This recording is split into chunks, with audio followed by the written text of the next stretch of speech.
director de Centrus, José Alberto Lara, para que nos dirija unas palabras de introducción. Empezaremos la sesión. Gracias por estar con nosotros. Gracias, buenas tardes, Lorena. Muchas gracias por tu presentación. Bueno, hoy vamos a hablar con Juan Manuel Núñez. La idea era que también estuviera su tocayo, Juan Manuel Torres, pero bueno, tuvo un problema personal que le impidió estar aquí, pero estoy seguro que Juan Manuel tendrá mucho que decirnos sobre el tema que nos ocupa hoy. Hola, Juan. Hola a todos, bienvenidos y gracias por la invitación.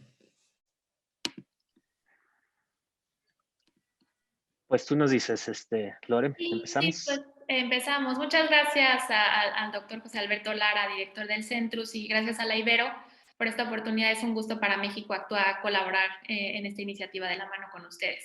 Muy buenas tardes a todos, bienvenidos al segundo capítulo del ciclo de entrevistas Conversar para Inspirar, en donde el objetivo es hablar con expertos de las diferentes áreas del nexo agua, energía y alimentos.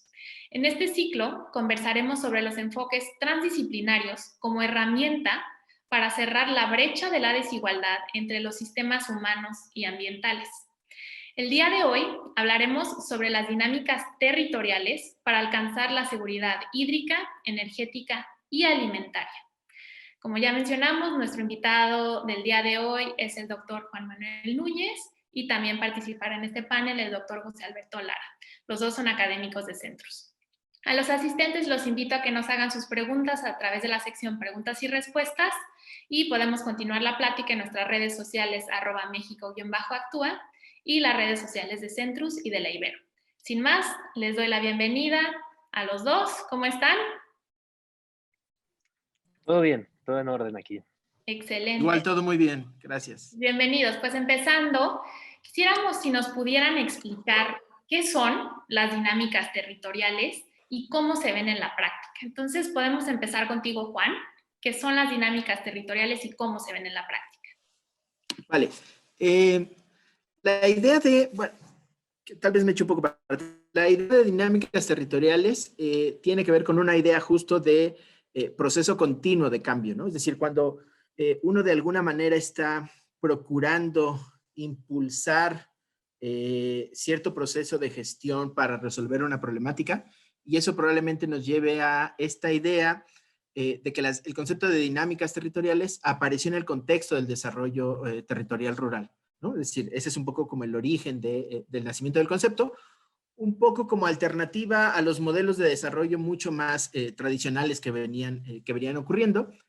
Y la idea central de las dinámicas propiamente territoriales o de esta idea de proceso, digamos, de cambio, es que eso ocurra de alguna manera con tres elementos que las definen perfectamente, ¿no? Uno tendría que ver con esta idea de crecimiento, en general de desarrollo. A mí no me gusta justo solo hablar de desarrollo porque desarrollo a lo mejor te lleva a específicamente desarrollo económico, ¿no? Y no necesariamente esta idea de crecimiento es únicamente desarrollo económico. Pero digamos, en este proceso de cambio hay una idea de que ese territorio que se está gestionando, ese problema que se está resolviendo, de alguna manera tiene que generar un crecimiento. La otra característica importante tiene que ver con que para que eso ocurra en el ámbito de lo territorial, para que ese problema se resuelva, tiene que tener una característica de inclusión, ¿no? Es decir, las dinámicas territoriales de alguna manera procuran procesos participativos, es decir, quienes están en relación al problema, quienes forman parte de la comunidad, son, digamos, quienes tendrían que buscar esta idea de organización. Ciertamente muchos de estos procesos, y probablemente por eso a México Actúa le interesa este tema, tiene que ver con que muchos agentes externos, organizaciones civiles, entidades de gobierno, otros interesados, ¿no? De alguna manera procuramos, los académicos incluidos, procuramos impulsar esos procesos. Pero en realidad es un asunto que tiene que ver con un tema de inclusión, ¿no? Y la otra tiene que ver con que este proceso de cambio de procurar un desarrollo a partir de ciertas características, digamos, de orientación de cómo se va a generar la acción, está en el marco de la sustentabilidad, ¿no? Es decir, de una manera adecuada en cómo se gestionan los recursos naturales, ¿no? O cómo el problema que queremos resolver de alguna manera puede generar diferencias o asimetrías entre la gestión de ciertos recursos, ¿no? Es decir, de alguna manera está en el marco de lo que llamamos la sustentabilidad. Y lo bonito que a mí me gusta de las dinámicas territoriales es que esos, digamos, casi como principios, y aquí va a ser un comercial porque en realidad, te digo, viene de esta idea del desarrollo rural, ¿no? Y es una visión muy latinoamericana, ¿no? Hay un gran referente, ¿no? Rafa Echeverry, si alguien no lo ubica o no ubica la asociación de la RIMISP, ¿no? Es probablemente los que más han impulsado esta idea. A mí lo que me gusta en particular de es que ni siquiera es un enfoque, pero digamos, de esta manera de involucrarse en la gestión, es que luego eso se come con diferentes modelos, ¿no? Es decir, estos procesos de cambio se pueden instrumentalizar, pues a lo mejor a partir de una visión de un modelo de desarrollo económico, ¿no? Es decir, a lo mejor alguien cree que poniendo un tren en la península se va a desarrollar todo un espacio geográfico, una entidad. Esa es una manera de cómo comercializar. No estoy diciendo que esté bien o mal o no. Es decir, esa es una manera. A veces se puede implementar con una visión más de paisaje, ¿no? Entonces, eso genera otro modelo específico. A veces es desarrollo comunitario, a veces es una práctica, digamos, de manejo urbano. Es decir, lo interesante de estas dinámicas, de esta manera de entender estos procesos de cambio, es que luego, metodológicamente, hay muchas maneras de cómo abordarlo. Y, por ejemplo, si el tema es agua, no quiere decir que solo se resuelve en un territorio el problema del agua. La idea de la dinámica territorial y de la comprensión territorial quiere decir que el agua, pues seguramente es uno o el problema significativo de un montón de otros problemas, ¿no? Es decir, a lo mejor tengo que resolver el problema de educación para resolver el problema del agua, ¿no? Entonces, pero a lo mejor eso, como el tema es agua, pues a lo mejor me lleva a un modelo de gestión integrada del agua. Ok, ese es el modelo con el que atiendo la problemática, ¿no? Pero en el fondo, justo este proceso de cambio, estas dinámicas, se pueden abordar desde muy diferentes perspectivas.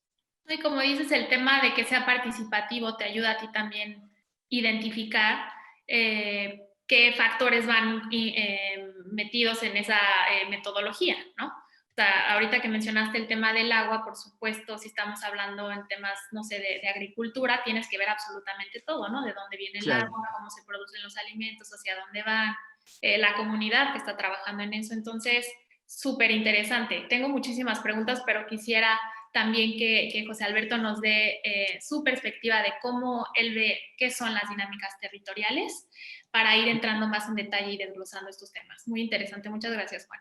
Adelante, José Alberto. Yo muy brevemente. Yo diría que los problemas pues no son estáticos, ni atemporales, ni ajenos al territorio. Y la dinámica, pues como dijo Juan, surge de la interacción de justo estos elementos. Entonces no podemos vivir en un mundo abstracto donde nada cambia. De hecho, sí, a pesar de ser economista, sí criticaría un poco nuestra forma de verlo, los economistas, que es, hacemos un cambio suponiendo que lo demás permanece constante. Nos ayuda a entenderlo en las clases, pero a la hora de aplicar eso en el mundo real, por eso a veces cometemos equivocaciones, porque pensamos que el mundo es estático, que no hay un territorio donde ese cambio sucede, y entonces generalmente no obtenemos el resultado que esperamos por ese cambio. Entonces, si no entendemos esas interacciones y esa dinámica, difícilmente las soluciones van a funcionar. ¿Y cómo se ven en la práctica? Pues eso, vimos un montón de dinámicas, de elementos que interactúan entre sí, a veces con procesos caóticos, a veces no, pero entonces por eso es muy difícil implementar soluciones, porque hay tantos elementos en juego que interactúan que no hay una solución única para los problemas. Entonces, digamos, ¿cómo se verían las dinámicas territoriales? Bueno, ¿cómo se ven complejas, pero ¿cómo se ven esas soluciones? Pues tienen que ser también un conjunto de soluciones que atiendan las diferentes aristas del problema. Nada más. Buenísimo. Y también lo que mencionaste, que dependiendo también de la región, ¿no? Pues hay regiones que cuentan con menos agua, otras con más, no sé. Entonces también me imagino que ese factor va metido cuando se están estudiando estas dinámicas. Ahora, me hicieron pensar ahorita escuchándolos, dado la coyuntura actual, eso es un factor que no se veía, ¿no? Nadie lo veíamos, cómo una pandemia iba a afectar nuestro acceso, ¿no? O por ejemplo, a agua, se está haciendo más grande la brecha de la desigualdad, dado que más personas están cayendo en pobreza. Entonces, esos factores, que no podemos controlar, ¿cómo juegan, cómo se estudian en estas dinámicas territoriales? ¿Cómo se piensa cuando se está construyendo un modelo en estas cosas, estos factores externos? ¿Cómo se toman en cuenta a la hora que se tiene que tomar una decisión para hacer un proyecto, por ejemplo? Adelante, Juan. Sí, gracias. Bueno, creo que lo primero que habría que decir es que justo este caso de la pandemia nos ha dado un buen ejemplo de cómo una problemática que se percibía como un tema de salud, ¿no?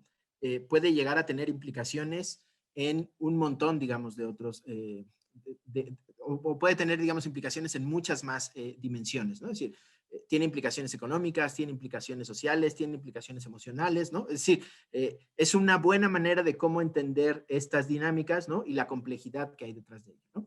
Ahora bien, el impacto en diferentes territorios, es decir, en diferentes contextos en donde, digamos, hay un proceso, digamos, a lo mejor de desarrollo, en donde hay cierto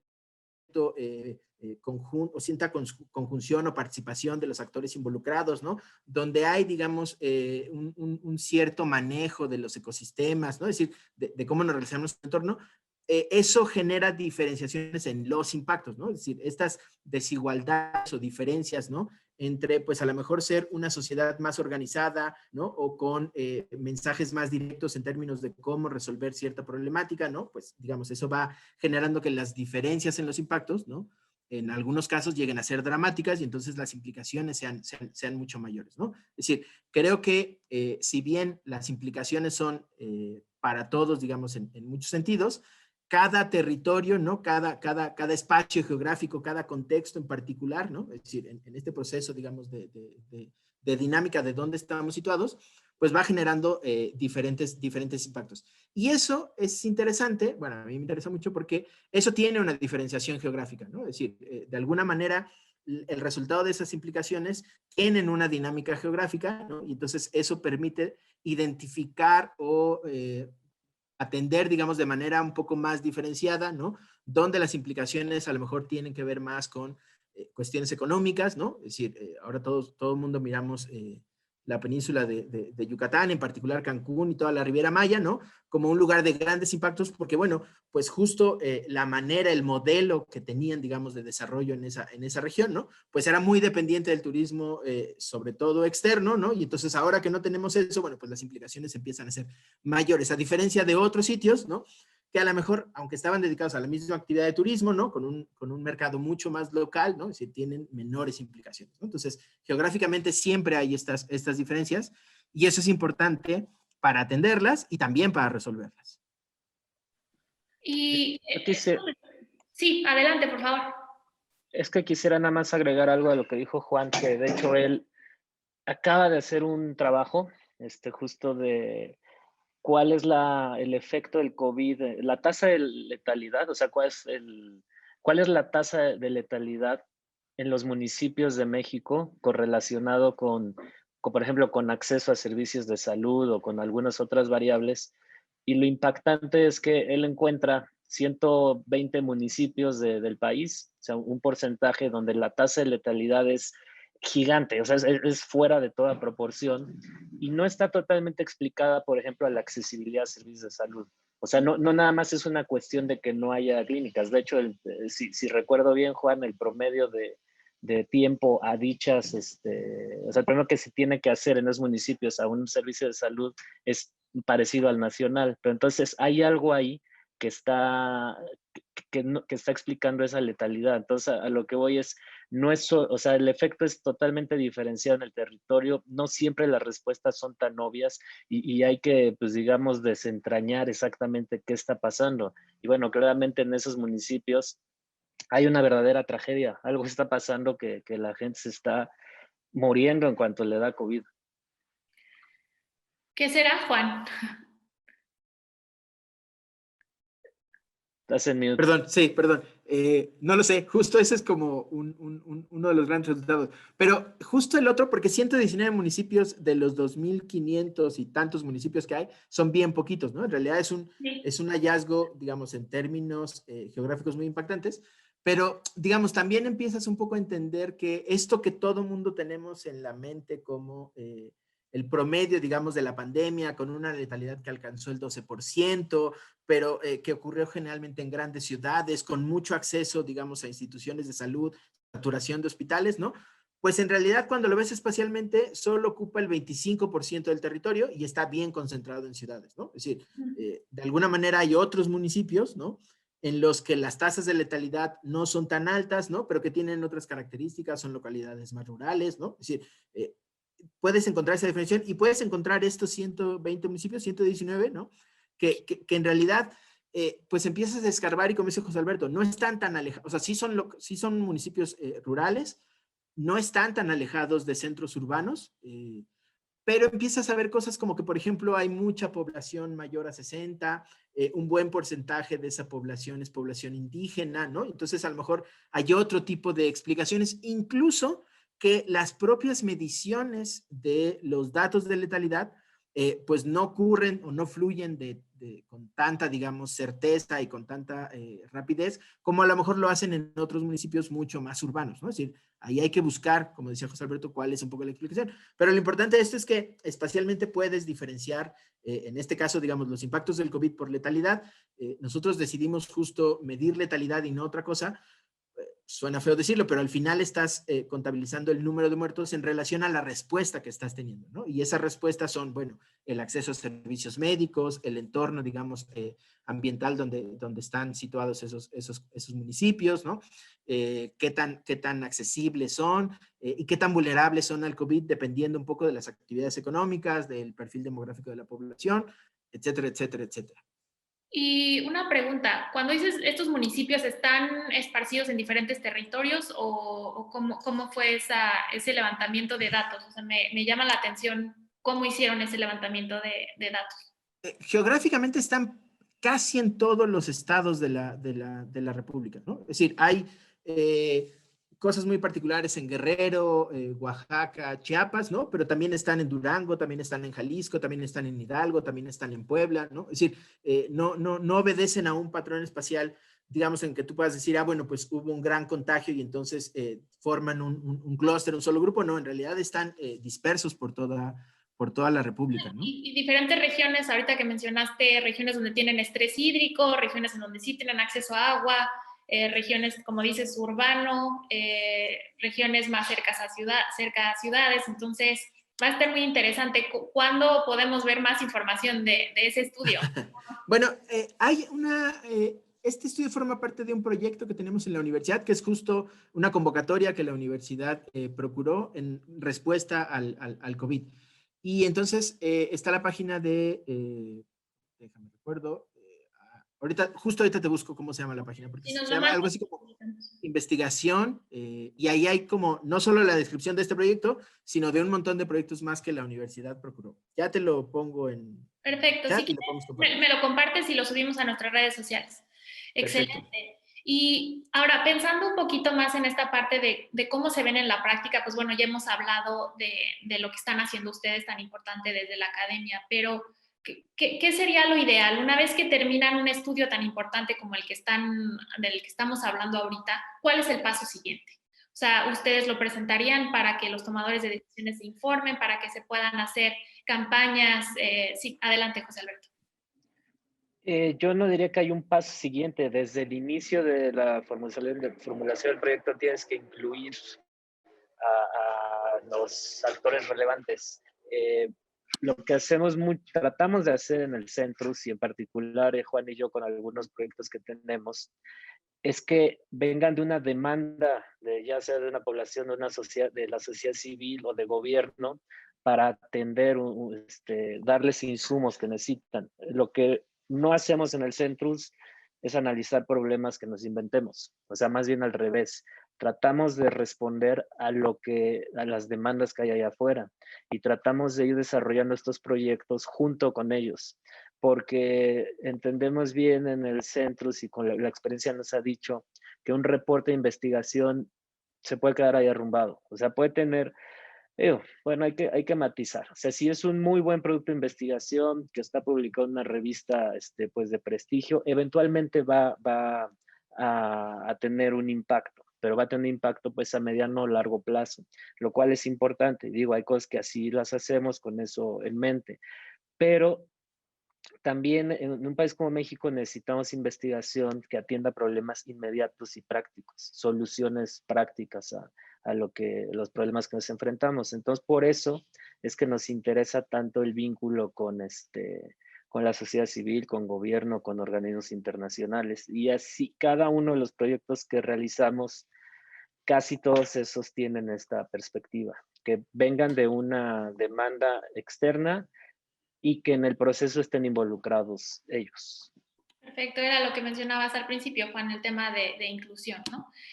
Muy bien. Ahora, de la mano con esto, ¿qué papel, ya lo explicaron un poco, pero qué papel juega la sociedad civil para ayudarles? Entonces, van con ellos les dicen lo que les preocupa y con base en eso empiezan a hacer los proyectos, o qué papel juega la sociedad civil en las dinámicas territoriales y cómo eso les ayuda a ustedes pues a construir sus proyectos y ojalá a resolver las problemáticas tan particulares que tienen diferentes regiones. Sí, Juan. Sí. Bueno, lo primero es que ya te puse la página, es Ibero Transforma, se me olvida. Gracias. Ahí, creo que la puedes compartir con todos y ahí pueden encontrar como, digamos, esta manera de la respuesta de la universidad frente al COVID. Gracias. Pero, digamos, en general, normalmente, como decía José Alberto, y nosotros sobre todo desde el centro y en relación a la sustentabilidad, normalmente las problemáticas están ahí en la realidad, ¿no? Es decir, uno tiene la gran fortuna como académico en este campo, ¿no? De no estarse preguntando por los problemas están ahí en la realidad y uno en realidad busca marcos conceptuales y metodológicos para abordar diferentes problemáticas. Y en ese identificar actores, soluciones, posibilidades, ¿no? Pues esta idea de la inclusión, si bien yo te decía en el proceso de gestión territorial, la inclusión tiene que ser un proceso participativo, digamos, de la comunidad del territorio, el acompañamiento que se hace pues desde las organizaciones civiles, desde la academia, desde el propio gobierno, ¿no? De alguna manera también habla de ese proceso de inclusión, ¿no? Y de esas múltiples posibilidades de cómo resolver problemas, ¿no? Y por ejemplo, ahí es claramente un ámbito de la interdisciplina y de la transdisciplina, ¿no? Es decir, esta idea de cómo pensar, esta idea de crecimiento, de desarrollo, de cómo entender cómo las actividades, por ejemplo, productivas en un territorio de alguna manera tienen relación con ciertos ecosistemas, ¿no? Bueno, pues eso, entre más en conjunto se haga desde más múltiples miradas, ¿no? Pues es probable que en esta idea de construir colectivamente, pues se obtenga una mejor solución. Y ahí en particular las organizaciones de la sociedad civil creo que juegan un papel fundamental, porque muchas de ellas, y muy en el caso de México, han jugado esencialmente, creo yo, que dos papeles. Uno, de acompañamiento de defensa territorial. Es decir, muchas de estas problemáticas de las que hablamos, o de estos procesos de dinámicas territoriales de los que abordamos en el caso de México y de Latinoamérica, involucran mucho el despojo de bienes y recursos. Y entonces hay un proceso de defensa territorial que muchas organizaciones civiles han acompañado, incluso con la pérdida de un montón de defensores de medio ambiente, etcétera, etcétera, etcétera. Es decir, han jugado un papel, digamos, fundamental como de primera línea. Pero también han jugado un papel específico en términos de la gestión de recursos, la gestión de procesos, es decir, en este país los gobiernos no tienen memoria y duran muy poquito, ¿no? Entonces, un proceso de gestión territorial, pues no puede durar los 3 años de un gobierno municipal o el año de un proceso de gestión de un comisariado ejidal, ¿no? O los 6 años de un gobernador o de una presidencia, ¿no? Es decir, son procesos mucho más extensos que eso y en muchos casos, estas organizaciones de la sociedad civil que tienen un perfil, digamos, o un horizonte, digamos, de tiempo mucho más grande, ¿no? Pues juegan un papel fundamental en términos de explicarle a quienes llegan un poco cómo está el proceso aquí, ¿no? De mantener un poco el impulso que a lo mejor un gobierno local da, pero que luego el gobierno local se va y entonces eso se desinfla y entonces las organizaciones civiles entran un poco para mantener esos procesos, ¿no? Es decir, creo que eso es fundamental. También se hace desde la academia, sí, pero se hace más como un interés de grupos de investigación o un poco por las relaciones que uno va estableciendo ahí, sí, pero no es un trabajo organizado, colectivo, con una, digamos, dirección muy específica, como sí ocurre desde estas organizaciones. Qué importante esto que mencionaste de que los proyectos, las soluciones conforme se van construyendo son de largo aliento, ¿no? Entonces, estos cambios, y como mencionó José Alberto, son dinámicas que siguen cambiando, que siguen pues evolucionando, pero la gente sigue en esa comunidad y está en su mejor interés continuar con esos proyectos, ¿no? Entonces, es muy importante esa parte de seguimiento y de acompañamiento. José Alberto, no sé si quieras algún comentario adicional del papel de la sociedad civil en este seguimiento, acompañamiento de los proyectos. Sí, yo creo que Juan ya apuntó mucho. Yo digo que son un punto de comunicación con la sociedad, porque, o sea, sirven como interfaz entre academia y otros sectores con la propia sociedad. Si no existieran, pues no podríamos tener esa comunicación, porque ni modo que uno llegue así al territorio y de repente quiera hablar con la población y pues es raro, ¿no? Justo la sociedad civil es esta puerta de entrada y la comunicación, creo que facilita la comunicación de dos vías, tanto de tratar de comunicar lo que genera la academia, en nuestro caso, a la sociedad, como comunicar lo que la sociedad quiere hacia nosotros, ¿no? Y pues la sociedad civil entiende los problemas, entiende cuál es el origen, es algo que el gobierno a veces lo puede entender, pero como dice Juan, no están siempre ahí, no están tanto en el territorio, depende del gobierno, ¿no? Pero por lo menos este tema temporal es clave, ¿no? No están siempre, entonces no entienden del todo el contexto. Entonces sí la sociedad civil juega este papel importantísimo de comunicar necesidades e información. Muy bien, ahora hablando de el acceso a la tecnología y el papel que tienen para hacer más eficiente la gestión que mencionábamos de recursos naturales, ¿cómo ven ustedes también la falta de acceso a tecnología, ¿no? Entonces, ahorita nosotros tenemos el privilegio de estar platicando porque tenemos acceso a tecnología en nuestras casas, ¿no? Y nos podemos conectar, pero me imagino que algunas de las comunidades con las que trabajan no tienen acceso a energía. Entonces, es una pregunta de dos fases. La primera es, ¿qué pasa con las comunidades que no tienen acceso a energía? ¿Cómo se están haciendo más grande esta brecha de desigualdad? ¿Cómo ven ustedes que a través de los estudios que están haciendo, qué están aprendiendo con esta parte de falta de acceso a tecnología? Y la otra parte es, gracias a la tecnología, ustedes pueden hacer investigaciones en diferentes lugares, ¿no? Tengo entendido que tienen por ahí un dron en Centrus. Entonces, si nos pueden hablar de esas dos partes que juega la tecnología para la comprensión de las dinámicas territoriales, ¿no? Gente que no tiene acceso, ¿qué pasa? Y ustedes con la tecnología, ¿cómo la utilizan para poder llegar a esas comunidades que no tienen acceso? Sí, buenísimo. Bueno, justo, en principio yo te diría que, por ejemplo, prácticamente todo el año pasado tuvimos un proceso de acercamiento a comunidades, a los proyectos propios en los que estamos, muy acotado, ¿no? Es decir, nosotros justo con este proyecto que decías del dron, esta idea del proyecto del dron se hizo con dos áreas, digamos, de la universidad. El INIAT, que es un instituto que está centrado en tecnología para resolver problemas, y entonces lo hace en el ámbito de salud, pero también lo hace en el ámbito de energía, pero también lo hace en el ámbito de sustentabilidad. Y de ahí surgió un poco la idea de crear un dron para de alguna manera resolver un problema que en México es importante, que tiene que ver con la generación de información cartográfica, ¿no? de información sobre el territorio, digamos, de la cobertura terrestre, de los desarrollos urbanos, de la infraestructura en general, ¿no?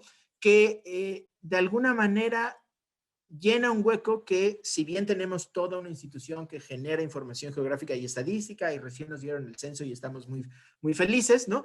Es decir, en muchos casos para problemas muy concretos de gestión territorial, necesitas información a más detalle, no tan generalizada como la que, digamos, cubre todo un censo a nivel nacional, ¿no? Y entonces, pues eso se puede suplir con ciertas tecnologías. Imágenes de satélite, fotografía aérea, levantamientos en campo, Pero luego, por ejemplo, el acceso a imágenes de satélite en este país no es tan fácil porque no tenemos una agencia espacial que se dedique, digamos, a esas cosas, porque no le hemos invertido esa parte, ¿no? Entonces, somos consumidores dependientes de tecnología que viene de otros lados o que de alguna manera es gratuita, pero pues que no cubre, digamos, esta escala de lo muy local, de lo muy específico. Los drones, justo como un desarrollo tecnológico, vinieron en muchos de estos contextos a suplir, digamos, esta falta de información, ¿no? De ahí un poco surgió la idea del proyecto, un poco como cómo acercar estas tecnologías y la generación de información para resolver problemas de gestión muy local. Muy en el contexto de comunidades muy locales en donde, pues, como tú decías, no hay, digamos, a lo mejor la suficiente infraestructura de comunicación, ¿no? Es decir, contextos muy específicos, que ahora frente a la pandemia, pues justo lo que nos pasó es que nos quedamos con las ganas de seguir trabajando con ellos, porque, pues uno, digamos, en términos de mantenernos todos en casa, no podemos asistir, pero en términos, por ejemplo, de este tipo de herramientas como la que tenemos ahora, de que podamos comunicar con ellos, yo te digo, el año pasado tuve solamente 2 experiencias, una comunidad de ejidatarios forestales en Quintana Roo y el proyecto del dron en Jaltepec, en Oaxaca, ¿no? Es decir, 2 charlas a través de Zoom, la última incluso a partir del teléfono, porque era complicado, digamos, la comunicación, ¿no? Es decir, la gente allá accede a Internet por una especie de fichas, ¿no? Hay de cuenta que, digamos, no hay cobertura 3G o 4G como la hay acá, o no hay infraestructura de fibra de Internet, ¿no? Lo que hay son antenas que retransmiten, digamos, señales de Wi-Fi y la gente accede por ellas a fichas, ¿no? Una ficha de 10 pesos te da 15 minutos, ¿no? Pero tampoco es que te dé un ancho de banda de 20 megas, te da un ancho de banda de, no sé, 2 megas, 4 megas, una cosa así. Entonces, imagínate toda una comunidad tratando de, pues, establecer relaciones al exterior, pues hace que una conversación, por más importante que sea, pues se caiga, ¿no? Nunca. Estos dos proyectos que mencionas, ¿cuál es el objetivo de cada uno? O sea, ¿qué pretenden aprender o estudiar? ¿O primero es solo ese enlace con la comunidad? Solo para... No, tiene que ver con cómo, de alguna manera, en el caso del proyecto del dron, cómo acercas tecnología para resolver o ayudar a resolver problemas de gestión territorial, ¿no? Y el segundo, que en realidad también está implementado en Jaltepec, que lleva una colega en el Centrus, tiene que ver ya con el caso específico de la gestión hídrica. Y tiene 2 vertientes. Uno, la calidad del agua y el otro, la disponibilidad del agua, ¿no? Si hablamos de una comunidad rural que extrae agua de pozos para el abastecimiento, digamos, de agua para cocinar, para bañarse, pero que también ocupa agua para ciertos procesos de riego durante cierta temporada del año. Entonces tienen un problema de escasez en ciertos momentos del año y también tienen un problema de contaminación de agua por, digamos, cierto uso o deficiencia en infraestructura. ¿Dónde geográficamente está esta comunidad de la que hablas? Está en la vertiente hacia el Golfo de Oaxaca. Es una comunidad que se llama Jaltepec de Candoyoc. Ok. Está en la Sierra Mije. Está en la parte más baja de la Sierra Mije de Oaxaca. Ok.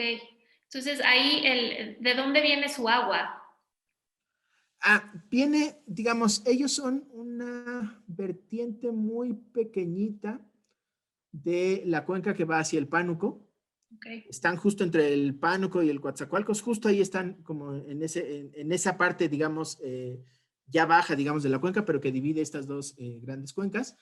Y su agua viene de escurrimientos naturales y de manantiales, digamos, que afloran en la parte baja, ¿no? Y que de ahí es, digamos, de donde extraen el agua, tanto para cuestiones de riego como para cuestiones de salud. Y ahora justo con ellos estamos trabajando porque a partir justo de estos mecanismos de gobernanza con ciertas autoridades estatales, ¿no? Estaban gestionando, por ejemplo, la construcción de una pequeña represa para bombeo, ¿no? Entonces, digamos, estábamos un poco como empezando a trabajar con ellos y justo la pandemia se nos atravesó, pero es justo esta idea, ¿no? Es decir, cómo acercas un poco la tecnología de tal forma que ayudes a primero, digamos, al entendimiento colectivo de la problemática, ¿no? Y luego un poco a diseñar ciertas estrategias, pues, de monitoreo participativo, ciertas estrategias de gestión de recursos, ¿no?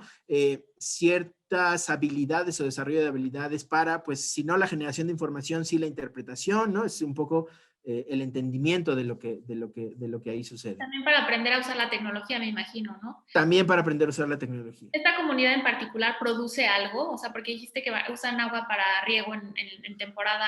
¿Qué es lo que produce esta comunidad? Tiene una gran producción de maíz, digamos, es como una producción tradicional. Tienen también producción de limón, y ahí es donde tienen un tema con el asunto de la gestión del agua, ¿no? Es decir, porque estos limoneros en cierta época del año tienen que ser regados, y esta producción de limón está, digamos, la producción de maíz es más para autoconsumo, la producción de limón raya un poco digamos, no son grandes productores, pero digamos, raya un poco en la comercialización de ese producto, ¿no? Qué bien, porque lo que mencionas ahí es un caso muy particular de cómo se ve el nexo en la práctica, ¿no? Entonces, estás trabajando en una comunidad en donde estás tratando de entender de dónde viene su agua para irrigar el campo, que es con lo que pueden tal vez generar un poco de ingresos a través de la venta de limón. Y ahorita que mencionaste el tema del bombeo de agua, pues eso implica energía, ¿no? Entonces, esa parte muy interesante saber, y nos encantará cuando echen a andar ese proyecto o la información que tengan para poder irla analizando nosotros también, porque esa parte nos parece fascinante desde México Actúa, ¿no? Cómo interactúan estos tres recursos para beneficiar a una comunidad. José Alberto, ¿tú cómo ves el tema de la tecnología, ¿no? Para acabar de entender estas dinámicas territoriales y cómo pueden ayudar a las comunidades a gestionar mejor sus recursos? Tenemos otro proyecto, bueno, es una profesora asociada al Centrus, no es de tiempo, pero ella da clases con nosotros, que tiene un proyecto financiado por la Ibero para ayudar a productores de milpa alta para el uso de tecnologías de la información para ampliar sus mercados, o sea, para conectar a la ciudad con sus productos a través de aplicaciones móviles. Ella está moviendo ya con una organización que de por sí lo hace, entonces está tratando de crear estos vínculos. Entonces, bueno, ahí la idea es eso, utilizar medios tecnológicos para acercar los mercados a los productores locales. Son prototipos, digamos, ensayos de lo que pudiera ser. Son como pequeñas ideas que pueden generar un potencial grande, pero bueno, están en esa etapa de prototipo, es preciso decirlo. Y sí, digamos, de la parte no tan optimista, en condiciones de pandemia, esto nos detiene todo. O sea, porque nosotros no podemos ayudar a difundir esta tecnología o no podemos facilitar su uso si no estamos en el territorio, porque no podemos hacer estas sesiones de Zoom, no podemos llegar allá si no vamos personalmente. En el centro sí nos interesa ir al territorio. De hecho, nuestros estudiantes, una parte importante de su formación es hacer prácticas de campo. Nosotros Alejandro Guevara, nuestro colega, lo define muy bien. El laboratorio del Centrus o de nuestra licenciatura está allá afuera. No es un laboratorio como los que solemos tener en la Ibero. Nuestro laboratorio está allá afuera en el territorio. Entonces ahí sí, indudablemente necesitamos que esto pase.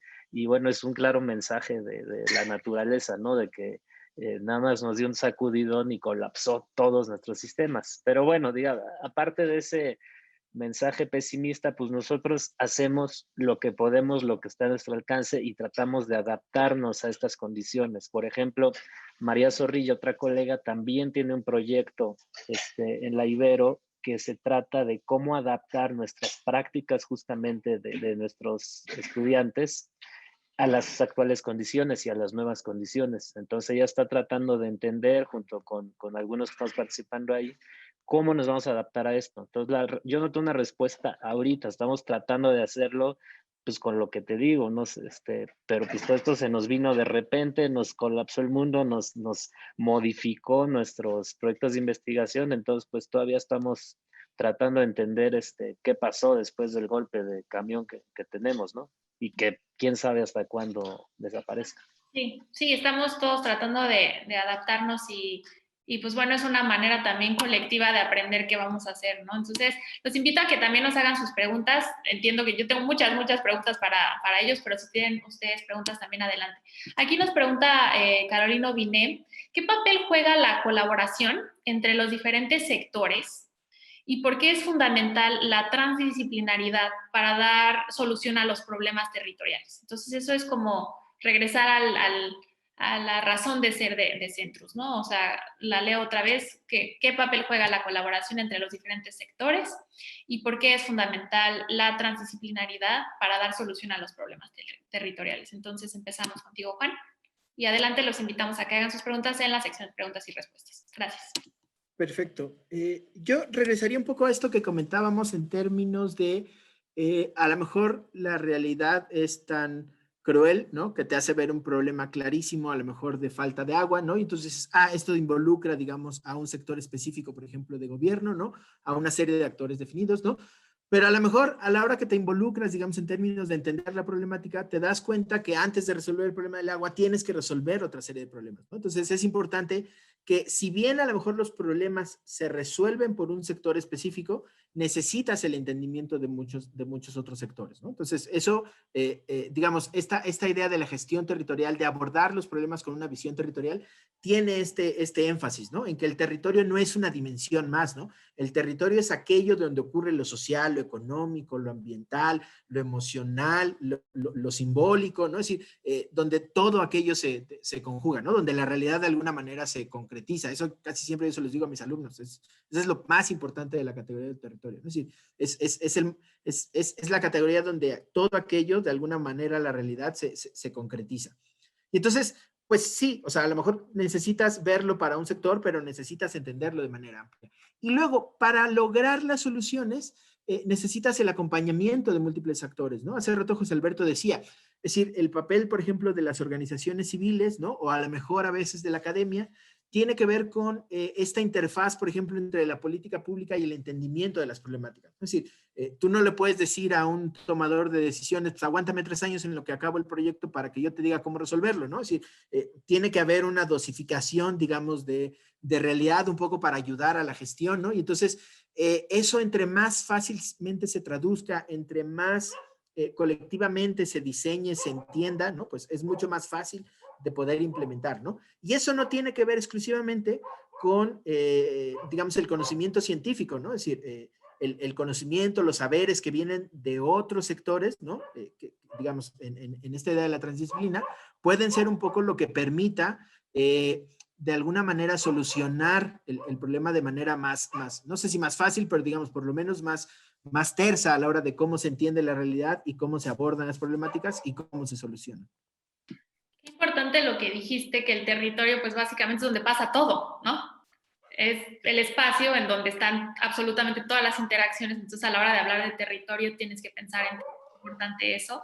Y la otra cosa que me gustó que dijiste es, por lo general cuando tomamos decisiones las pensamos con mentalidad de silo, ¿no? Entonces lo que estás proponiendo y lo que se propone con la transdisciplinaridad es romper esto, ¿no? O sea, pensarlo de manera pues multidisciplinaria, porque como bien dices, tal vez el problema al final se ve como que no hay agua, pero como un síntoma, pero el problema es otro, ¿no? Entonces, qué importante análisis. José Alberto, ¿tú cómo ves este tema de la importancia de estudiar los temas de manera transdisciplinaria?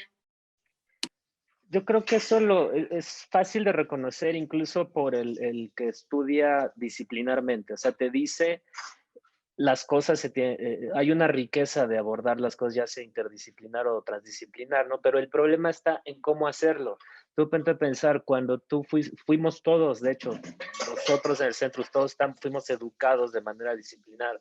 Cuando pierdes el piso, cuando dices, esto que yo conocía ya no es lo que me hace sentir seguro, aventarse hacia afuera y aceptar otras formas de pensar, es difícil, es algo que tiene que ser un proceso interno de entender que hay más allá de lo que uno conoció y que esas nuevas ideas hay que discriminarlas, obviamente. O sea, no todo lo que recibamos, si doña Chonita me dice que el COVID se arregla tomándose las gotitas de tal, pues no es cierto.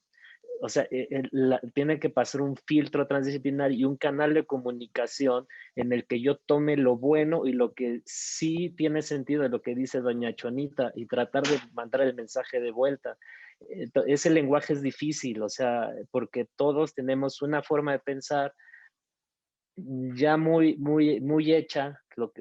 Los años eso nos hacen más tercos. Entonces, rehacernos así es muy difícil. ¿Cómo es que estamos viviendo ahorita? Pues yo confío que sea una etapa coyuntural, o sea, que nuestras universidades, nuestras políticas están empezando a entender que solo desde una mirada inter y transdisciplinar las cosas se van a arreglar. Lo hemos dicho muchas veces en foros de gobierno, donde al tener sectorizados las secretarías como silos, nunca vas a tener políticas integrales. O pon tú, las tienes como silos, pero si no interactúan y cada quien dice lo que yo estoy haciendo está bien, si Sader dice mi objetivo es la productividad agrícola a toda costa, entonces utilizará el agua que sea para cumplir su objetivo. Si con agua, el objetivo con agua es satisfacer demanda de agua para toda la población, verá de dónde la saca, pero lo satisface. Entonces, si no vemos todo las cosas de manera integral, nuestras soluciones van a ser parciales. Entonces, indudablemente necesitamos esa visión transdisciplinar. Ahora, contradiciéndome un poquito a lo que dije, no todo, o sea, no todo tiene que ser transdisciplinar, no todo tiene que ser interdisciplinar. Hay cosas problemas que sí se pueden partir, que sí se pueden aislar y necesitas una solución concreta de una disciplina.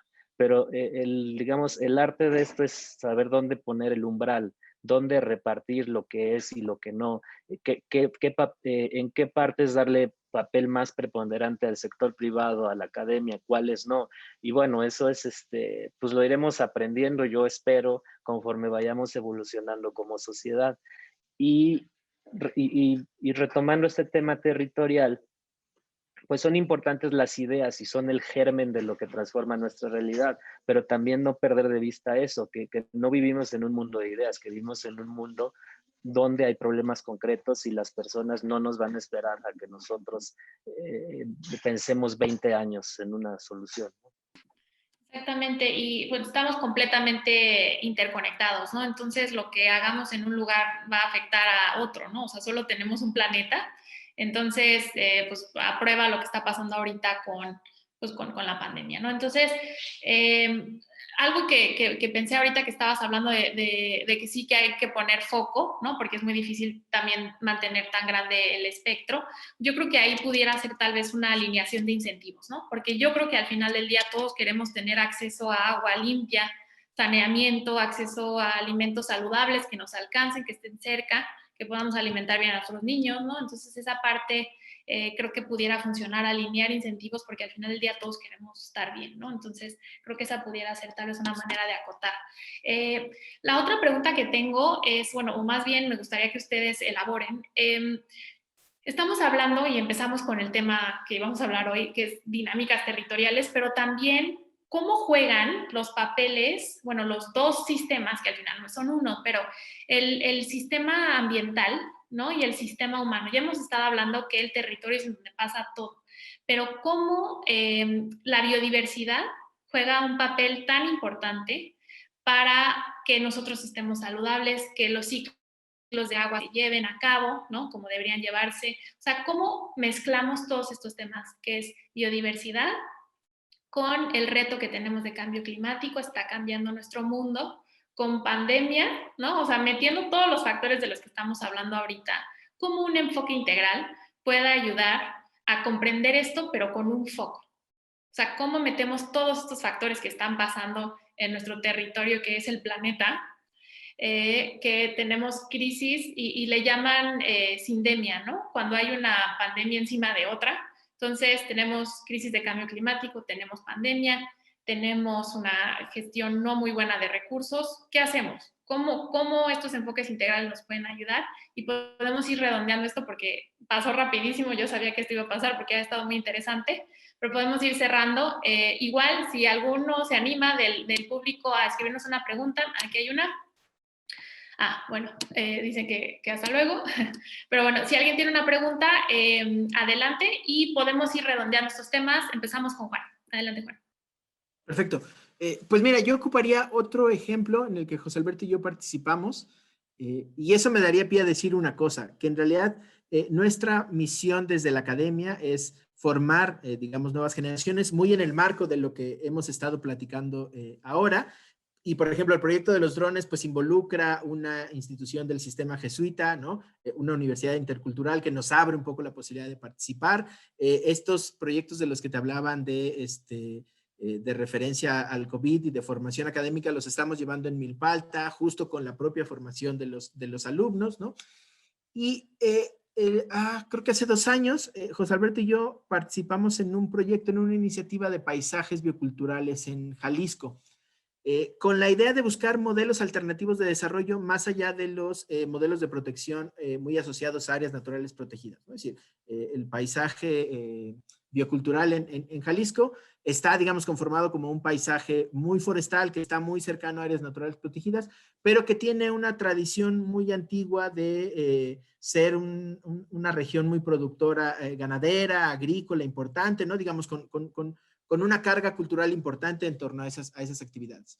Y el proyecto, en resumen, rápidamente iba de hacerles una especie de contabilidad, para decirlo así como muy rápido, de cómo sus actividades productivas o ciertos cambios en sus actividades productivas podrían generar una serie de beneficios vistos a través de servicios ecosistémicos, ¿no? Y que esos en realidad de alguna manera también podrían generar una serie de recursos relacionados con otra serie de actividades como el turismo, como la observación de ciertas especies, como la extracción de ciertos materiales para elaboración de artesanías, ¿no? Es decir, esta es un poco la manera en cómo tú puedes ligar la naturaleza y la sociedad, ¿no? En este caso muy particular, cómo hacer que te des cuenta que las actividades productivas que realizas de alguna manera dependen de la biodiversidad y los sistemas naturales que tienes, y cómo la relación que tú estableces con ellos te puede generar una serie de servicios o diservicios, ¿no? Que de alguna manera tienen que estar en la contabilidad. Seguro José Alberto te platica más de esa parte, pero digamos, este enfoque de servicios ecosistémicos sería una manera muy clara.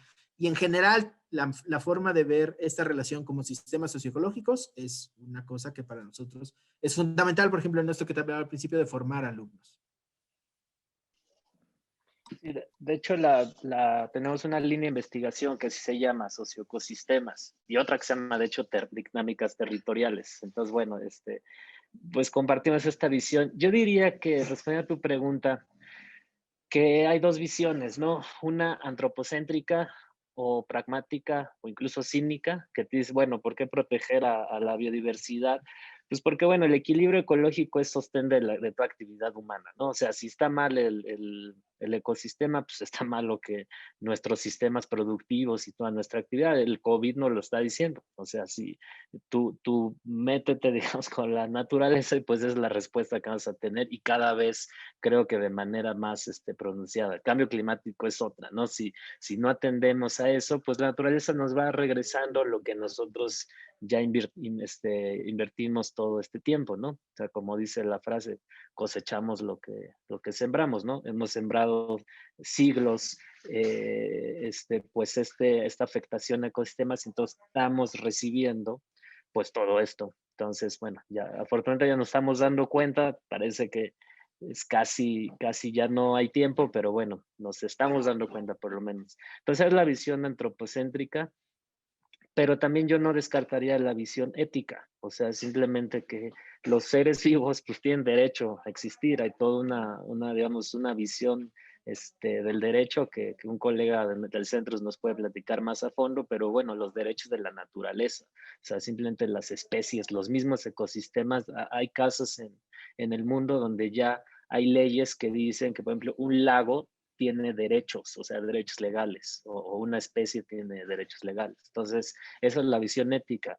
La que quiera elegir la gente está bien, si quieren verlo desde una perspectiva antropocéntrica o ética, la finalidad es el mismo, que es mantener pues nuestra casa en orden y pues en buen estado, ¿no?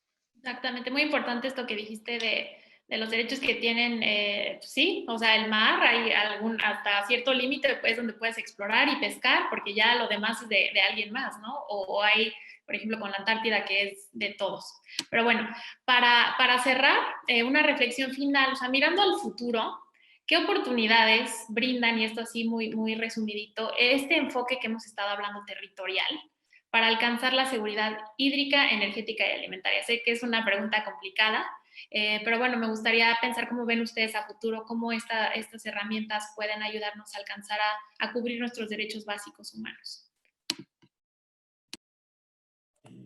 Bueno, yo te diría rápido que en realidad yo lo veo como la única posibilidad de lograrlo, ¿no? Es decir, si no atiendes las problemáticas específicas en territorios y contextos particulares, va a ser muy difícil buscar una solución global, mágica, ¿no? Casi mística a todos nuestros problemas, ¿no? En realidad es esto, ¿no? Es de a poquito, es con experiencias muy particulares, ¿no? Es decir, el tema ahí es que probablemente no nos alcance tiempo y tengamos que buscar otras soluciones, bueno, pero este es el camino, ¿no? Digamos, eso es lo que nos va a forzar a lo otro.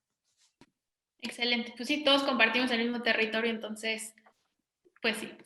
Adelante, José Alberto. Yo quisiera, esta respuesta mágica, esta solución mágica que dice Juan, muchos la esperan, de hecho, de la tecnología, como si no vamos a descubrir una fuente de energía que nos salve todo. Y de hecho, a mí me parece este pensamiento mágico. Estamos esperando esa solución tal cual, como está diciendo. Y es una visión, pues sí, muy presente en las ingenierías, tengo que decir, lo que dicen, esto va a solucionarse, no se preocupen, cambio climático, en algún momento vamos a descubrir algo, pero si le quitamos ese elemento territorial, pues ya lo vivimos con la tecnología eólica, es una gran solución, pero cuando no le ponemos el elemento territorial, pues sucede lo que está pasando en Oaxaca y todos los efectos negativos de esta tecnología. O sea, no digo que esté mal, simplemente no se incluyó a las comunidades en las decisiones de estos proyectos. Entonces, cuando le quitaste ese elemento territorial, la solución técnica no fue suficiente. Entonces, pues creo que ese es un ejemplo claro, ¿no? De que si le quitas el elemento territorial, no vas a poder adoptar las innovaciones tecnológicas o todo lo que nos da las otras disciplinas legales, no sé, tenemos que entender que todas soluciones afectan en el territorio, ¿no? Entonces, como decía Juan, está ahí metido, no es una dimensión más, es donde se traduce toda la realidad. En donde se lleva a cabo todo, ¿no? Pues bueno, he estado recibiendo mensajes agradeciéndoles su excelente ponencia, entonces, bueno, yo también me sumo a agradecerles la información que nos compartieron y, pues bueno, para agradecerles a las personas que se conectaron y decirles que el próximo viernes no se les olvide conectarse igual a las 4, vamos a hablar sobre políticas públicas para la sustentabilidad del nexo agua, energía y alimentos. Entonces, les reitero otra vez mi agradecimiento a Juan, a José Alberto, a Centrus, a la Ibero, por este espacio y pues bueno, podemos seguir la conversación en nuestras redes sociales @México_Actúa y las redes sociales de Centrus. Nos vemos el próximo viernes. Muchas gracias. Feliz fin. Gracias. Gracias, Lorena. Hasta luego. Hasta luego.